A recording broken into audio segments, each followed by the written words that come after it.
They helped build the soundtracks of entire generations, ripping guitars, pounding drums, voices that electrified stadiums. Welcome to the Hotel California.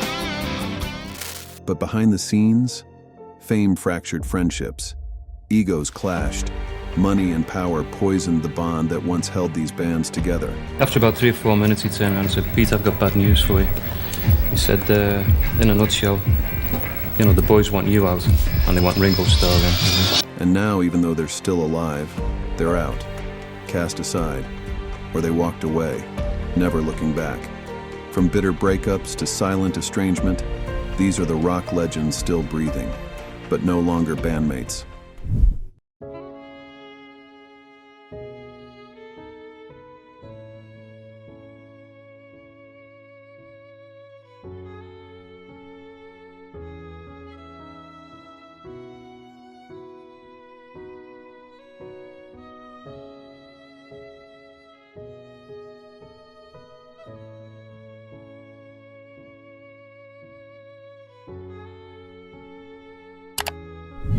Imagine pouring your heart and soul into a band, becoming its iconic voice, only to be fired in the most public and brutal way imaginable.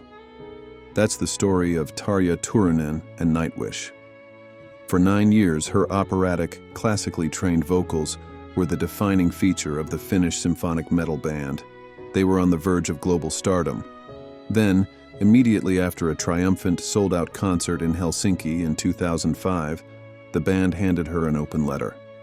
A letter they would simultaneously post on their website for the entire world to read.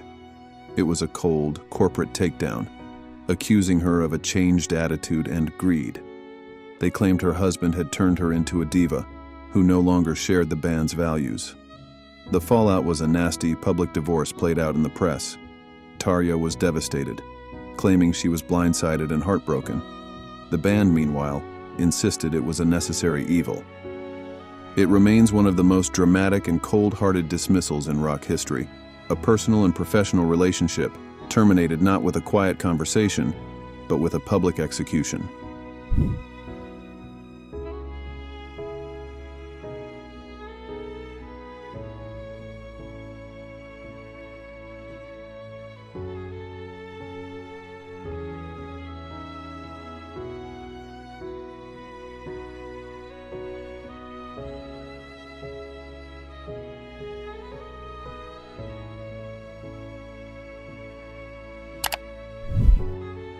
How do you carry on when the heart of your band is gone? For Queen's bassist, John Deacon, the answer was simple: you don't. Deacon was always the quiet one, the silent anchor in a band of flamboyant geniuses. He was also a secret weapon, penning some of Queen's biggest and most enduring hits like Another One Bites the Dust and I Want to Break Free. But when Freddie Mercury died in 1991, something inside Deacon broke. He performed with the remaining members of Queen just a handful of times, most notably at the Freddie Mercury tribute concert in 1992. His last appearance was in 1997 for a one-off performance with Elton John, and then he vanished. For over 26 years, John Deacon has lived a life of complete and total retirement from the music industry. He gave his blessing for Brian May and Roger Taylor to continue as Queen, but he wanted no part of it. He didn't show up for their Rock and Roll Hall of Fame induction. He wasn't involved in the blockbuster Bohemian Rhapsody film. He simply walked away, content to live a quiet life in London, forever loyal to the memory of the band that was. It's the longest and perhaps most poignant estrangement in rock, a quiet man's quiet protest that for him, there was no Queen without Freddie.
They once sang about taking it easy, but behind the scenes the Eagles were a pressure cooker of ego, tension, and money disputes.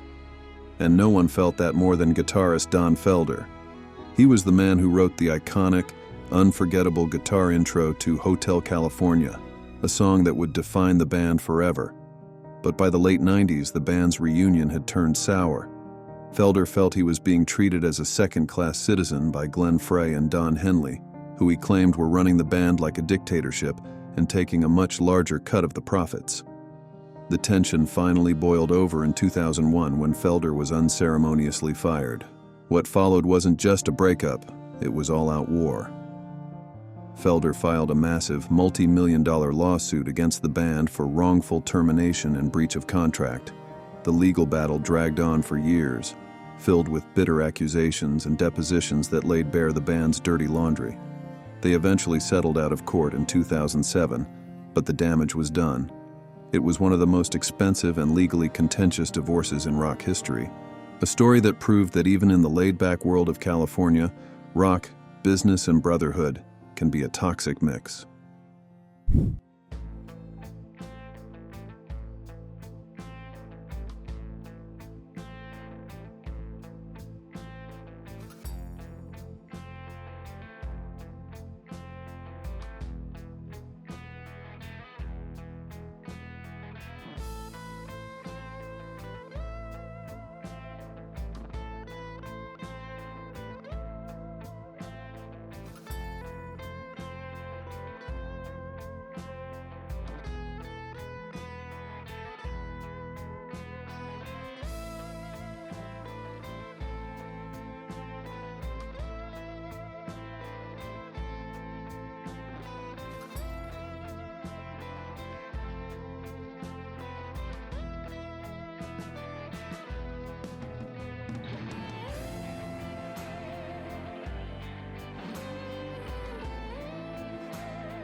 In the world of heavy metal, loyalty is everything. For David Ellefson, the co-founding bassist of Megadeth, that loyalty was tested, broken, and ultimately shattered. He was there from the beginning, the thundering low end to Dave Mustaine's ferocious riffs. He survived lineup changes, addictions, and internal turmoil. He was even fired once before in the early 2000s, only to rejoin the band years later. But in 2021, his time in Megadeth came to a final, brutal end. A sex scandal erupted online involving sexually explicit videos and messages between Ellefson and a young woman. While Ellefson maintained the interactions were consensual, the fallout was immediate and catastrophic. In the court of public opinion and within the band, the damage was done. Dave Mustaine, a man who has built his career on a foundation of intensity and control, made a swift decision. He issued a public statement announcing Ellefson's termination, citing a strained relationship and the need to move forward without him. Ellefson's bass tracks were even removed from the band's upcoming album and re-recorded. It was a stunningly recent and public fall from grace, A reminder that in the digital age, personal mistakes can have immediate and career-ending consequences.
Imagine being on the cusp of the biggest cultural explosion in modern history, only to be cast aside just moments before it ignites. That is the uniquely tragic story of Pete Best, the original drummer for the Beatles. For 2 years, from 1960 to 1962, he was there in the trenches, the grueling gigs in Hamburg, the sweaty nights at the Cavern Club. He was part of the band as they honed their sound and built their local following. He was handsome, popular with the fans, and by all accounts a solid drummer. But he was also quiet, an outsider in a tight-knit group of wisecracking friends. When the band finally landed their record deal with EMI, producer George Martin expressed doubts about Best's drumming. It was the opening John, Paul, and George needed. In August 1962, manager Brian Epstein delivered the devastating news. The band wanted him out, and they were replacing him with Ringo Starr. Just like that, he was erased from the narrative. He was the man who was almost a Beatle, a footnote in the greatest story ever told in rock and roll. While the world was gripped by Beatlemania, Pete Best was left to watch from the sidelines, forever defined by what he almost was. It remains the most tragic and famous what if in music history.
They stood on the same stage, shared the same dream, and then walked separate paths, some without a word. Time may heal some wounds, but in the world of rock and roll, some splits cut too deep to mend. Do you think any of these bandmates will ever reunite? Or are some breakups destined to last forever? Let us know your thoughts in the comments, and if you know another rocker who should have made this list. Don't forget to like, subscribe, and hit the bell so you don't miss what's coming next. Thank you for watching.